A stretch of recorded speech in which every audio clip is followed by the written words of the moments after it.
Подростковый возrastda o'zi chiqardi, o'tib ketardi. No oxirgi yillarda ko'payishni boshladi.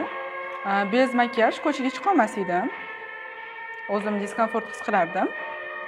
O'sha yillari ugri ko'p bo'lgani uchun. Hozir bez makiyaj chiqsam, stranno ko'rinadi ugri bilan deb o'ylardim.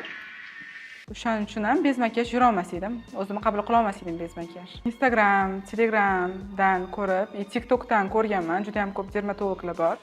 Даже onlayn назначение ham yozishadi. Ishlatib ko'rganman yoki beauty protsedura deysizmi?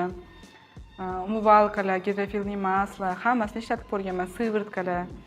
Ishlatganman, no allergiya berib yuborgan yuzimga. Ko'plar hozir TikTokda chiqyapti, cleansing degan mas. Men ham boshida ishlatdim. Vроде yordam bergandek bo'ldi-ku, no yuzimda o'g'iylar battar ko'payib ketdi. Iridopan imенно menga nimalar yoqdi? Ko'p joylarga borgan bo'lsam, kosmetolog deysizmi, dermatologmi, o'zini aptekasini aytadi. Imенно mana shu aptekadan olgan deb. Yoki imенно o'zini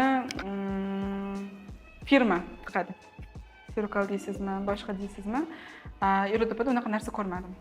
Iridopa mana shuni olsam nima bo'ladi? Qanaqa ishlatsam desam, jora buni полностью ishlatishingiz maslahat bermayman. Birinchi proba qilib ko'rishingiz kerak. Shuncha pulga olasizmi? Uni yuzingizga tushadimi, tushmaydi, unisi bor. Menda lekin xohlasangiz mana shunaqa narsalar bor, lekin boshqa joydan olaman desangiz ham olsangiz ham bo'ladi. Imенно shuni ishlating deb men sizga aytmayman deb aytadilar. Lekin o'zlari masalan mana shu narsalar mumkin emas sizga deb yozib bergani shu paytgacha so'rab kelaman, yo'q demaydilar.